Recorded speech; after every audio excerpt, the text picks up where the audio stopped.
Dernier vendredi du mois de mars, rendez-vous respecté sur la page Facebook de l'ORTB. Mesdames, Messieurs, chers amis internautes, jamais nous n'aurions osé manquer ce rendez-vous. Voilà pourquoi nous sommes en direct des studios de BB24, contrairement à nos habitudes. Bonsoir, bienvenue sur ORTB Live Session. On dira que à personne spéciale, décor exceptionnel donc. Elle est jeune, belle, très souriante, avec une voix envoûtante. En tout cas, lorsque la voix de Fatih s'ébranle, elle ne vous laisse pas indifférent. Pour cette fin du mois de mars dédiée à la commémoration des droits de la femme, c'est avec elle que nous avons choisi de clôturer le plaidoyer pour un monde beaucoup plus égalitaire. Bonsoir Fatih, contente de vous recevoir enfin. Oui, enfin. Enfin. Nous avions cherché. Effectivement. Bonsoir Angela, vous êtes très belle. Bonsoir à tous ceux qui nous... Merci. Vous êtes très très belle. Merci. Alors comment vous vous sentez? Mais je me sens bien. C'est toujours un plaisir de savoir qu'on a des personnes qui nous aiment et qu'on aime en train de nous suivre, partager cette énergie, cette vibration positive. Là, ça fait toujours plaisir. Particulièrement, moi, je vous aime. Oh, merci. C'est très aimable. Nous n'avons pas l'habitude de prendre des gants. En tout cas, on ne prend même pas la permission généralement de l'artiste ou de l'invité avant de mettre à lui toute sa vie privée. Et qu'est-ce qui va se passer ici, Seigneur, ce soir? Qu'est-ce qui va se passer ici? En tout cas, vous êtes prête? Bon, on n'est jamais assez prêt, mais je veux bien tenter l'aventure, le voyage. Ce sera une très très belle aventure. J'espère. D'accord. Alors, Ange Dorego, c'est l'icebreaker.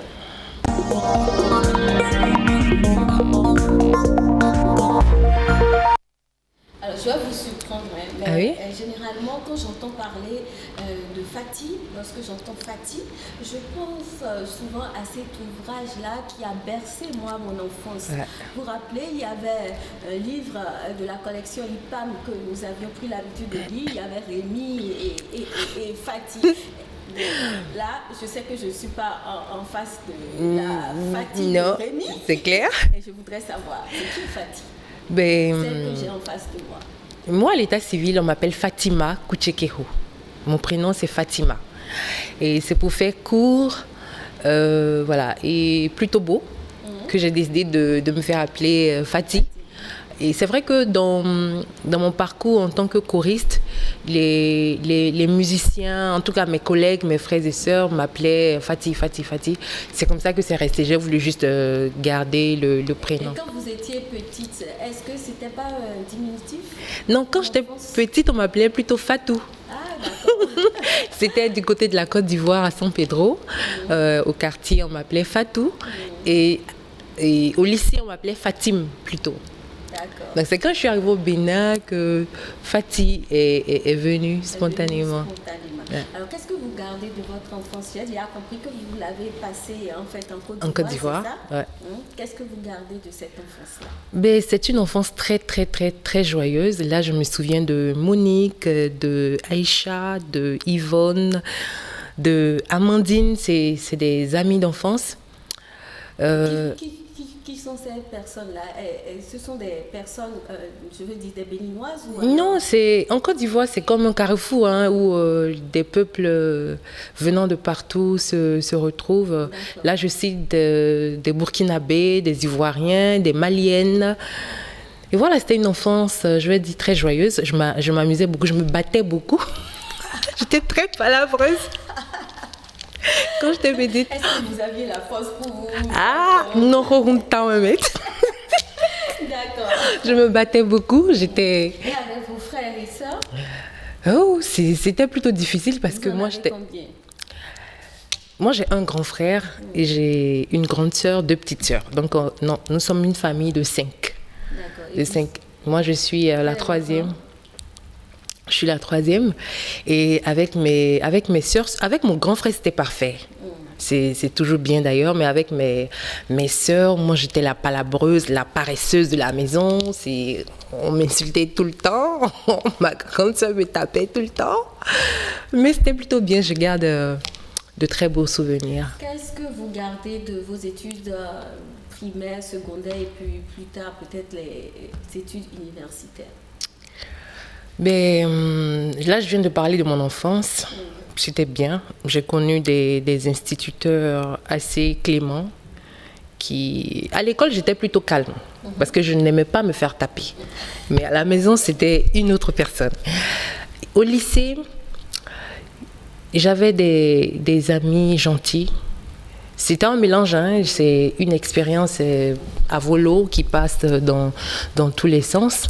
Mais on a forcément, quand on prend du recul aujourd'hui avec notre âge, on se dit que c'était les instants les plus beaux de notre vie parce que c'était en ce moment-là qu'on entrait dans la vie, on apprenait. Aujourd'hui, je me rends compte que j'ai gardé des leçons d'hospitalité, des leçons du vivre ensemble, des leçons du accepter l'autre parce que c'est là-bas que j'ai appris à chanter, à monter sur la scène et de voir mes copines me dire « Fatim, yeah, c'est bon, on est avec toi », c'était bien.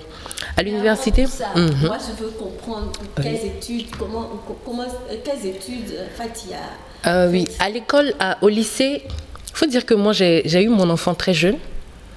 Aujourd'hui, j'ai pas de gêne à en parler parce que je me dis que ça peut aider. C'est pas à encourager. Je le répète, c'est pas à encourager, mais ça peut aider quand même mes jeunes sœurs à se dire qu'elles peuvent y arriver. Moi, j'ai eu ma fille très jeune à l'âge de 15 ans. Ça n'a pas été facile à l'école, mais pas du tout alors. Je devrais apprêter mon bébé, aller à l'école, revenir à la maison, m'occuper de la petite et puis m'assurer que j'avais la moyenne en classe. Donc, c'était un manteau de jeune fille, de jeune mère, de jeune élève. C'était pas facile, mais je pense qu'avec l'appui de mes parents, de mes camarades, c'est bon, ça va. Vous l'avez déjà dit, vous avez un enfant, c'est une fille? Oui, une fille qui est à l'université, Bac+2 aujourd'hui. Dois-je retenir que vous êtes une mère célibataire ou alors vous êtes toujours un cœur à apprendre? Non, je suis mère célibataire. Célibataire, en fait, moi je me dis que le célibat, c'est tellement vaste.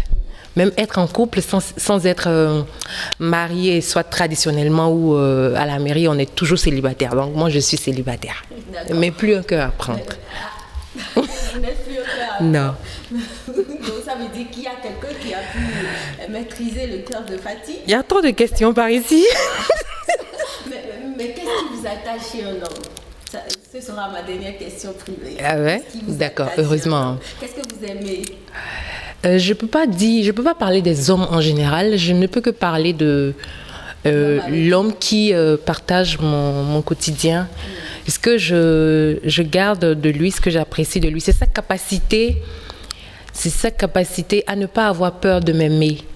C'est sa capacité à me dévoiler ses faiblesses, sa capacité à me dévoiler, à me dire que je suis et sa faiblesse et sa force, son aptitude à accepter ma liberté, c'est-à-dire de comprendre mes oui, de comprendre mes non, sans que je n'aie forcément à trop me justifier. C'est aussi sa capacité à me dire la vérité, c'est-à-dire quand tout le monde est en train de dire oui, c'est beau, c'est beau, c'est beau, lui, il a un regard, je vais dire, objectif sur qui je suis et ce que je fais. Et je pense que ça m'aide à grandir. Voilà, sincérité, liberté, amour, sans avoir peur.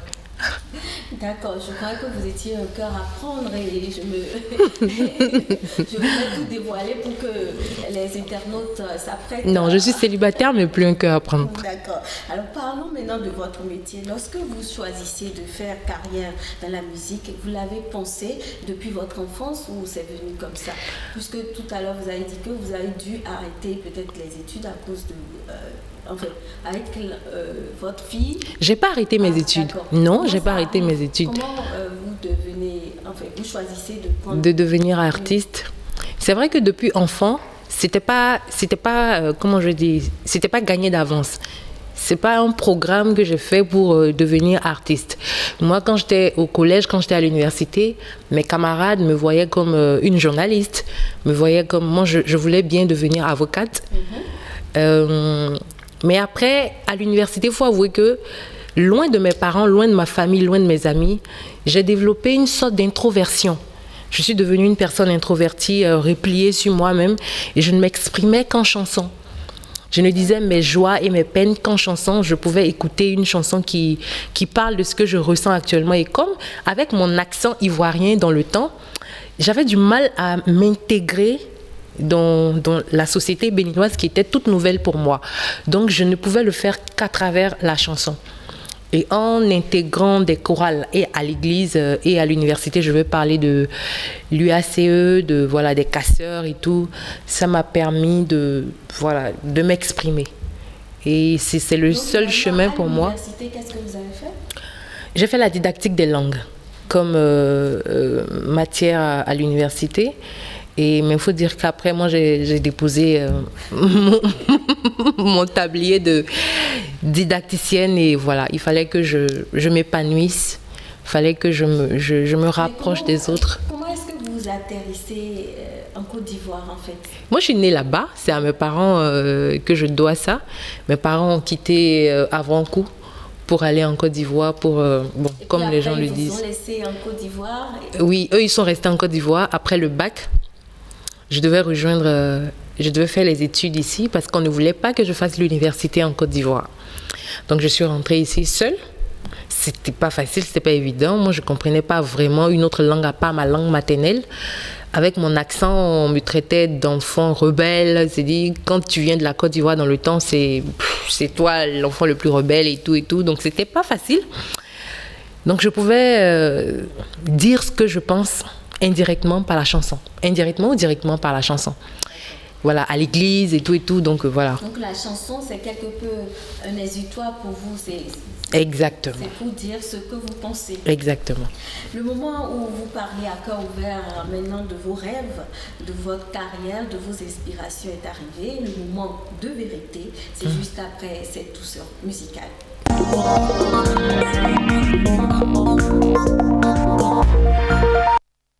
Alors, véritablement, comment est-ce que votre carrière musicale débute-t-elle? Oh, j'ai pas la chronologie dans mon esprit. On a appris tout à l'heure que vous avez commencé la chorale. Oui. C'est là que vous avez beaucoup appris à chanter. Oui. Je vais dire qu'en 2008 aussi, j'ai participé à un concours de chant. Concours Coca-Cola Star Promo. Et à l'issue de ce concours-là, j'ai rencontré des arrangeurs béninois. Avec eux, j'ai pu intervenir en tant que choriste sur les albums, au studio et en live. Ça m'a permis quand même d'affûter un peu qui je suis en tant que chanteuse. Quand en 2011, je vais pas faire de publicité, j'ai intégré un orchestre avec lequel on a fait pratiquement le tour du Bénin. Vous pouvez parler de l'orchestre? L'orchestre de la Sobebra, voilà. À qui justement je fais un coucou. C'était des gens, j'étais la seule femme. À l'époque, c'est Sobebra qui organisait ce concours. Je ne sais pas si c'est la Sobebra, mais je pense que le concours Coca-Cola Star Promo, c'était surtout avec Nyonanche Boya, Yenan Boya de Cap FM. Mais Coca-Cola, oui, c'était les partenaires et tout. Voilà. Après, moi, j'étais choriste au studio, sur les scènes live. J'ai intégré l'orchestre de la Sobebra. On a fait un peu le tour du Bénin. Et en 2014, je décide de sortir mon premier single, Toche. Justement, c'est sur ce titre-là que moi, je vous ai connue, je vous ai découverte. Mais en fait, je croyais qu'avant Toche, vous aviez compté d'autres singles. Non. C'était Toche a marqué le début, officiel de ma carrière artistique. Mais qu'est-ce qui vous amène justement à chanter votre pays? Moi, je viens de la Côte d'Ivoire et nous savons tous que entre 2019... C'est ça, hein. Je ne sais pas, en tout cas, il y a des années en arrière, la Côte d'Ivoire a vécu une situation sociopolitique assez tendue. Moi, j'ai vécu ça de loin, c'est vrai, parce que je connais ce que c'est que se coucher à même le sol et d'entendre les balles passer par-dessus le toit. Je sais ce que c'est. Je sais ce que c'est que courir parce qu'on a entendu que des gens armés arrivent. Donc, quand je suis arrivée au Bénin, après avoir fait un an, 2 ans, je constate que malgré les tensions sociales, parce qu'il y en avait quand même, on arrive toujours quand même, il y a des gens qui arrivent à apaiser la population, à leur rappeler que notre paix est précieuse, il faut la sauvegarder. J'ai dit, mais tiens, c'est vrai. Comparé à d'où je viens, comparé à l'atmosphère politique de la sous-région, le Bénin quand même est un exemple, voilà, c'est un exemple à suivre, à préserver et à magnifier aussi. Donc c'était pour moi ma façon d'interpeller la conscience collective béninoise pour leur dire que, écoutez, on sait quand ça commence, mais on ne sait pas quand ça se termine. Nous avons tous intérêt à sauvegarder cette paix-là, héritage de nos aïeux et héritage que nous allons justement léguer à la génération future. Alors concrètement aujourd'hui, de quel genre musical vous réclamez-vous?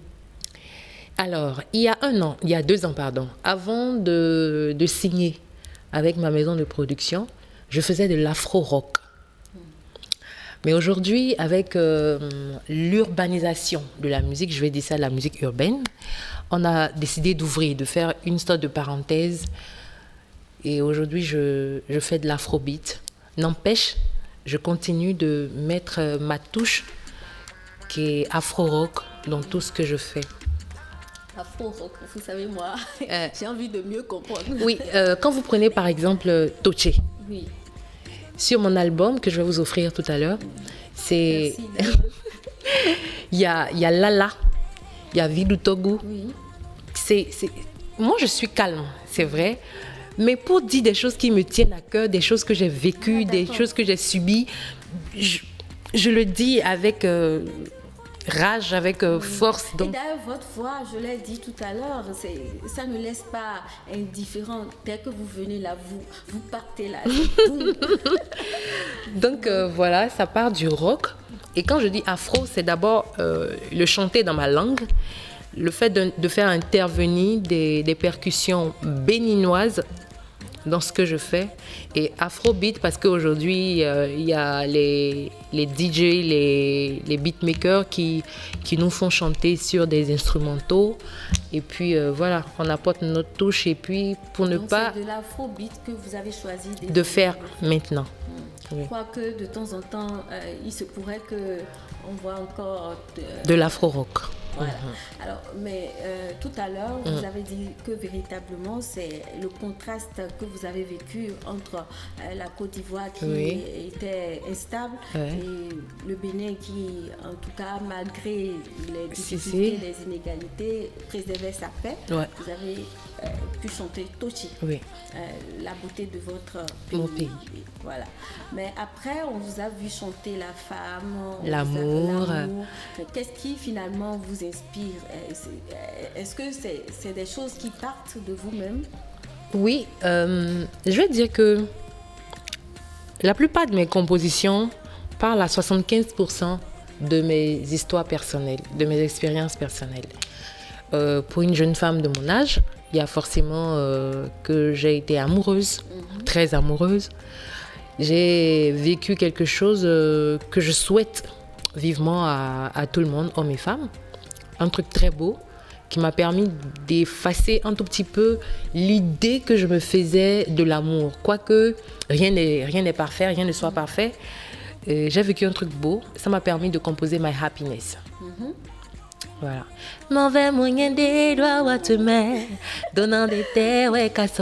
Voilà.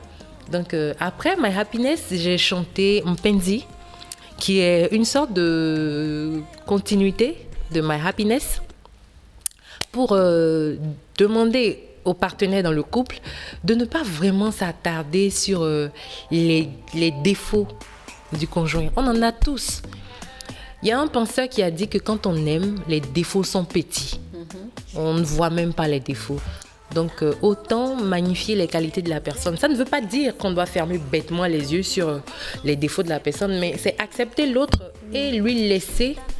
Et puis, j'aime bien cette chanson où vous parlez de « Tu es ma plus belle erreur ». Oui, c'est My Happiness. Oui, ma plus belle erreur parce que on n'est pas allé jusqu'au bout. On n'est pas allé jusqu'au bout. Donc, c'est pour dire que si je devais commettre une erreur pareille, je vais la commettre les yeux fermés. plus forcément avec le même homme parce qu'aujourd'hui, je suis ailleurs. Mais un tel voyage, je le revivrai à cœur joie. Parce que ça m'a fait grandir, ça m'a donné des papillons dans le ventre, dans l'âme et tout. Alors, mais comment vous écrivez vos chansons? Est-ce que c'est la nuit? Comment ça Partout. vous arrive comme ça et puis vous mettez? J'ai toujours mon téléphone près de moi, j'ai toujours un calepin tout près de moi avec un stylo. Quand des phrases me viennent, je note. Quand des mélodies me viennent, je note, même si c'est pas des mélodies, c'est pas des mélodies consécutives. C'est-à-dire, même s'il n'y a pas de logique entre les mélodies, je les enregistre quand même. Même s'il n'y a pas de logique entre les phrases qui me viennent, je les écris quand même. Et voilà, après, on a composé Aïcha parce que les Ivoiriens disent on a eu Goumé. Un Goumé méchant. Moi, je ne connais pas le langage. Goumé, c'est être émotionnellement détruite, être sentimentalement touchée, négativement, bien sûr. Les gens ont dit déception amoureuse. Voilà. Donc c'est comme ça que Aïcha est née? Oui, Aïcha est née de plusieurs faits. Je ne vais pas étaler la vie de ma fille, mais on a une histoire particulière, elle et moi. Beaucoup d'émotions. Mais beaucoup d'émotions. On va passer. Oui. Mais non, vous savez, j'ai décidé de chanter Aïcha parce que j'ai dit que je ne suis pas seule. Je ne viens pas ici pour victimiser, non. Je me sers de ces fissures de mon âme pour dire à d'autres femmes que c'est vrai, ça arrive. Et c'est justement la chanson énorme que moi j'aime bien.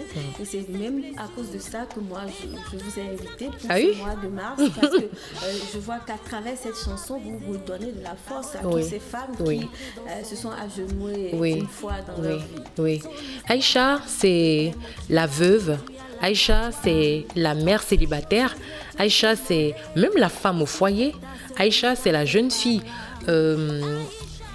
forcée au mariage qui, à son tour, est violée chaque fois. Aïcha, c'est cette jeune dame-là qui est abusée au boulot parce qu'elle refuse de céder peut-être au harcèlement de son patron. Aïcha, mais c'est toutes les femmes qui vivent une certaine injustice sociale. Le genre. Voilà, donc c'est vrai que moi je me suis basée peut-être de mon histoire pour écrire les paroles, mais l'esprit de Aïcha même, c'est de donner courage à toutes les femmes qui subissent une violence, une injustice de notre société. Mais justement, on voit bien que tout ce que vous avez vécu, disons, sur votre parcours, avant la musique, vous a vraiment inspiré. Oui. Mais est-ce que dans le showbiz, vous remarquez qu'il y a des inégalités de ce genre-là à propos des femmes? Quelle est la place que la femme occupe dans le showbiz béninois? Ah, c'est une question délicate. Hein. Je n'y avais jamais pensé. Oui, je n'y avais jamais pensé. Mais vous savez, les inégalités se trouvent partout. Les injustices, il y en a partout. On n'en parle pas, mais il y en a partout. Quand une femme, par exemple, décide d'aller voir un mécène pour lui demander son soutien et tout, c'est quelqu'un qui, à la base, est vraiment capable de l'aider. Mais ce mécène-là ne voit plus forcément l'artiste. Ce mécène-là ne voit plus la personne talentueuse qu'il y a, qui peut valoriser, qui peut faire parler de son pays ailleurs. Mais ce mécène-là ne voit même pas la femme. C'est même trop dit. Il voit le sexe féminin. C'est déjà quelque chose... C'est déjà des choses auxquelles font face les femmes artistes. Maintenant, pour parler de la place de la femme artiste dans notre showbiz, il faut dire que les femmes, de par leur travail, il faut le dire, toute modestie mise à part, les femmes béninoises, de par leur travail, arrivent quand même à faire parler d'elles positivement dans leur environnement. Je veux parler de Zénab, je veux parler de Cécimer, je veux parler de Ramon, je veux parler de Fanny Sénan, je veux parler... En fait, je les cite parce que c'est... Comment je dis ça? C'est les noms qui me viennent tout de suite à l'esprit. C'est des femmes qui, à leur façon, se battent pour se faire une place au soleil. Et c'est un plaidoyer aujourd'hui que je fais quand même. En dehors de ce médecin qui va vous réduire généralement à votre simple... Mais il faut dire quand même, pour ne pas faire d'injustice aussi, il faut dire qu'il y a des mécènes qui croient vraiment en nous. Heureusement pour moi, je le dis, et ça franchement, je suis pleine de gratitude devant Dieu. Heureusement pour moi, je ne suis pas encore tombée sur un mécène qui me fait chier, pour dire ça comme ça. D'accord. Quand j'y vais, je sais dans quel objectif j'y vais, et on arrive quand même à trouver le cercle ou bien le carré dans lequel on va rester pour avancer. Et entre artistes, c'est-à-dire entre artistes femmes et artistes hommes, comment ça se passe? Est-ce qu'il y a des difficultés à s'entendre? Oh, vous savez, généralement, les bonnes positives et les bonnes négatives s'attirent. Donc, entre hommes et femmes, je pense que le courant passerait plutôt facilement. Moi, avec les... Est-ce que vous avez déjà fait des featuring? Non? Avec un homme? Oui. Non, pas encore. Est-ce que ça se prépare? Oui, bien sûr. Donc, en dehors de cette difficulté dont vous veniez de parler, est-ce qu'il y a d'autres difficultés que vous rencontrez en tant que femme dans le showbiz? Oui, d'abord même les hommes ont du mal à garder auprès d'eux des femmes artistes. Parce qu'il y a un stéréotype qui est là, il y a un cliché. D'abord même, c'est toutes les femmes qui apparaissent sur les écrans, à l'écran. C'est les journalistes, femmes y compris. Voilà, on se dit que voilà, c'est une femme passe-partout. C'est une femme sans vergogne, c'est une femme sans dignité, c'est une femme sans éthique. C'est difficile. On ne reconnaît pas l'intelligence que nous avons, mais c'est juste... Quand les gens t'approchent, ils ont même du mal à te regarder en tant que femme. Ils te voient comme objet sexuel.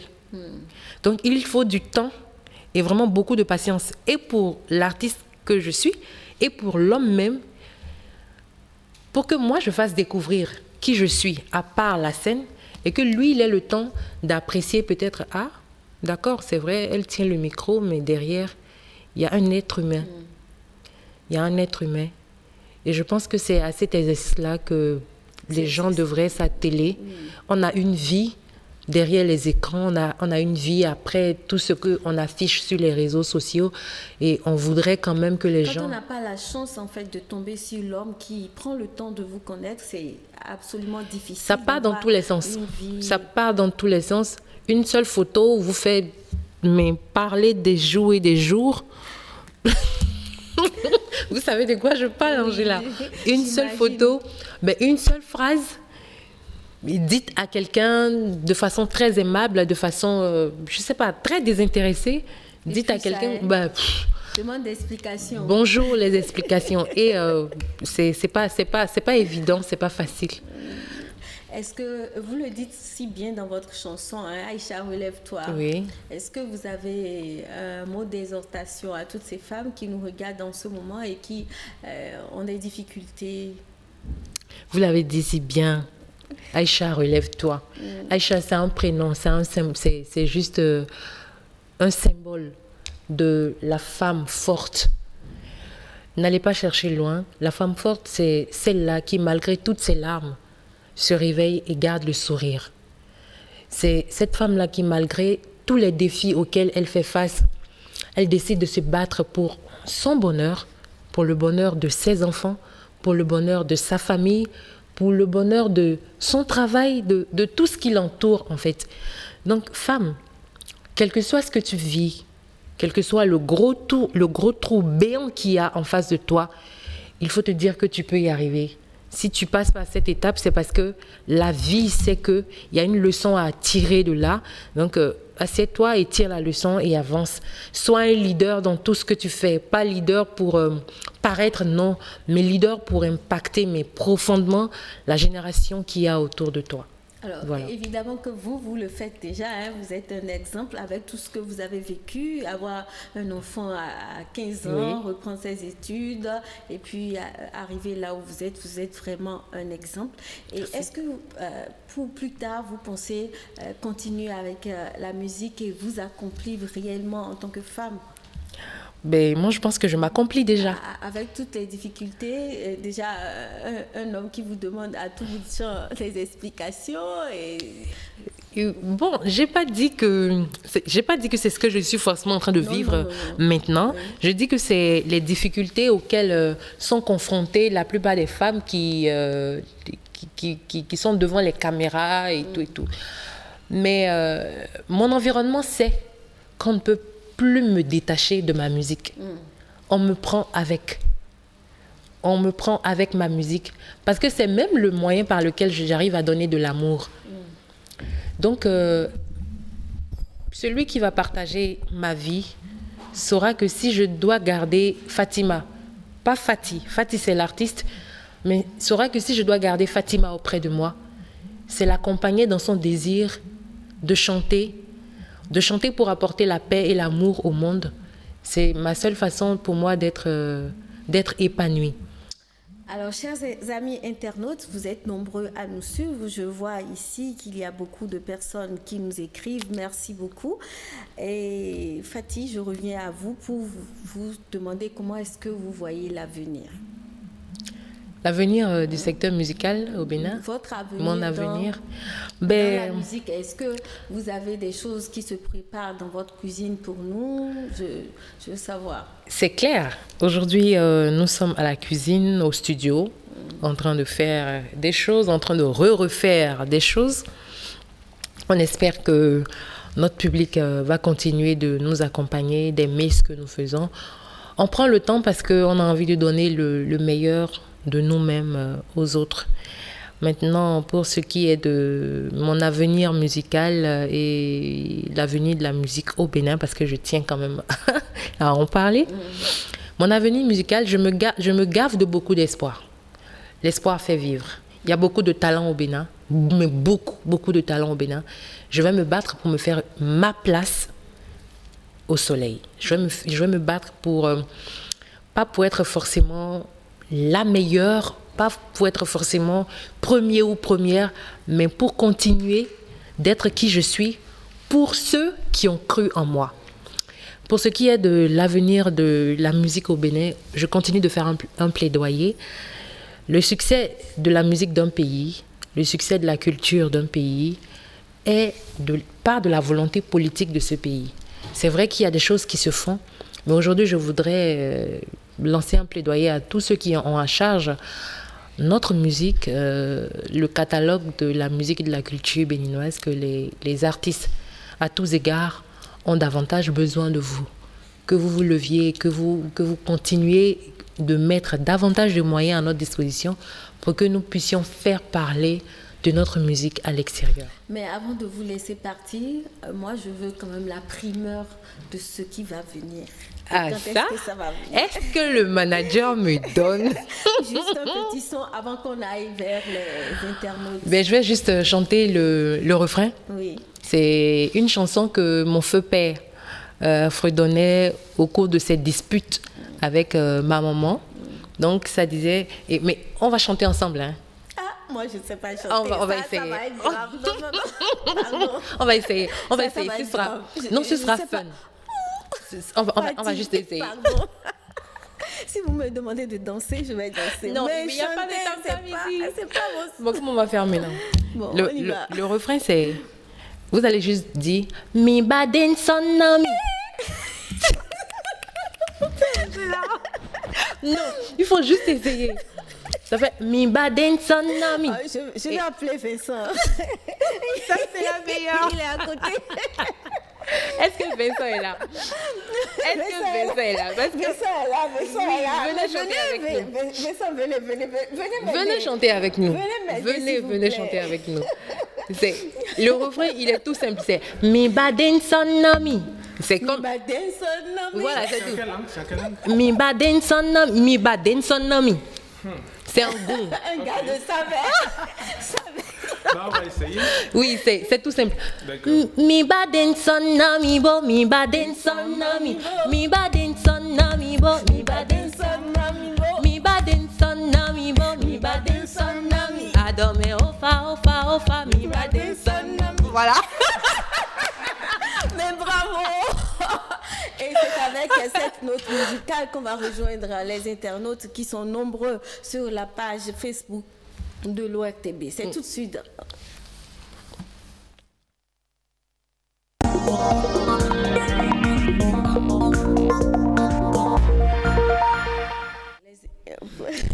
C'est chaud, mais c'était bien. Finalement, nous avons essayé. Bravo. Moi, avec Vincent qui est venu en renfort, je crois que c'était bien. Alors, les internautes, ils ont été nombreux à vous poser des questions. Ah oui. Alors, il y a Rolande Dossou qui voudrait savoir ceci. Elle dit, quelle est l'histoire derrière la chanson pour Aïcha? Elle veut bien comprendre vos motivations, mais vous l'avez expliqué. Peut-être que rapidement, vous lui dites encore quelles étaient vos motivations derrière Aïcha. Je réponds automatiquement? Oui, Aïcha, c'est une histoire particulière entre ma fille et moi. Et voilà, je ne veux pas étaler la vie de ma fille ici, mais c'est aussi l'histoire de toutes ces femmes-là qui sont critiquées à tort. Les femmes à qui on ne donne pas le droit de parler, de dire ce qu'elles vivent, mais on les juge et les critique à tort, on les marginalise, alors qu'il y a beaucoup d'injustices sur lesquelles elles sont assises et qui font que, bon, elles sont ce qu'elles sont, enfin, elles sont ce que les autres ont envie de voir. Voilà, donc Aïcha, c'est pour dire, arrêtez. Vous voyez quelque chose, mais vous ne savez pas ce que nous vivons au fond. Oui, mais c'est important que la personne qui vit ça refuse de vivre ça. Oui. Elle doit pouvoir vivre ce qu'elle veut vivre.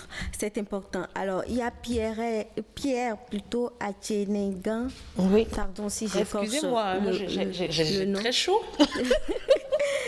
Si vous étiez au Novotel, ça aurait été pire. Alors, alors êtes-vous satisfaite de la promotion de vos chansons? Satisfaite? Non. Pourquoi? J'aurais aimé que ça se fasse davantage. J'aurais aimé mettre de gros moyens pour faire connaître ma musique au-delà des frontières béninoises. Mais je fais avec ce que j'ai. Et c'est d'ailleurs l'occasion pour moi de dire merci à l'ORTB, de dire merci à toutes les autres chaînes de télévision et de radio qui m'accompagnent dans ce que je fais. J'aurais aimé faire plus. Satisfaite, non, mais contente quand même. D'accord. Alors, Kodjo Serge Agbodji, ce n'est pas une question, mais un commentaire sur la promotion de votre carrière. Il pense que votre manager et vous devriez travailler davantage sur sa promo, sur la promo de votre album, surtout à l'international. C'est une belle œuvre que la Covid ne doit pas gâcher. Merci. Force et courage à vous. Merci. Mais je vois un autre qui est Achille Kapochichi qui veut savoir si vous êtes contente de la musique béninoise d'aujourd'hui. Oui. Je suis contente de ce qui se fait parce qu'il y a de la graine. Il y a des jeunes artistes comme nous qui font des choses assez extraordinaires quand même au studio. C'est pour ça que je dis qu'il y a de la volonté politique de notre pays de promouvoir ces talents-là et au Bénin et à l'extérieur. Il y a beaucoup de choses, de belles choses qui se font et moi je trouve que le Bénin a un avenir radieux si et seulement si, justement, les autorités en charge s'y mettent davantage. De la culture se mettent davantage sur la question. Il y a Ayodele qui nous regarde. Ah, la jolie Ayodele. Coucou Ayodele, comment tu vas? De gros bisous. Alors, il y a également Achille Kapochichi qui vous dit du courage. Merci. Fédélitos le volcan qui vous salue depuis Dubaï. Serge Ogunyomi qui vous salue également. Lui aussi, il nous regarde depuis Dubaï. Coucou. Alors, est-ce que vous êtes contente d'être passée par ici? Moi, je suis très contente. Et quand je suis contente ou stressée, j'ai chaud, je transpire. Mais là, c'est... Mais ça n'a pas été du tout difficile. Non, en fait, je suis contente. Je vous ai même pas trop cuisiné. Pas du tout. Là, je suis contente de partager ces moments, ces bouts de moi avec ceux qui nous suivent. C'est un plaisir, c'est fun. Mais qu'est-ce que vous aimez manger? Parce que tout à l'heure, je vais vous inviter à manger. Sérieux? Oui, sérieux. Qu'est-ce que vous aimez manger? Dites-moi. J'aime manger la pâte. Avec pâte, quoi? Avec crin-crin. C'est comme moi. Donc oui, j'aime beaucoup la pâte avec crin-crin. La pâte avec crin-crin. C'est bon pour moi. Mais non, si on veut, genre, partir dans les histoires de J'aime beaucoup pizza. La pizza. Vous n'avez pas peur de prendre du poids? Non, je fais pas vraiment attention à ça. Non. Pas du tout. Non. Moi, je mange quand j'ai faim, je mange bien quand j'ai faim. Et je fais du sport, je fais ce que je peux. Je me préoccupe pas vraiment de... Non. J'ai juste envie de tenir bon sur scène. C'est tout. Merci beaucoup, Fatih. C'est moi qui vous remercie, Angela. Je vous en prie. Alors, ce fut un réel plaisir d'être avec vous. Mesdames, Messieurs, chers amis internautes, j'espère que vous avez aimé. Nous allons vous retrouver le mois prochain avec un autre invité aussi intéressant que Aïcha. Merci. Pour le moment, Fatih.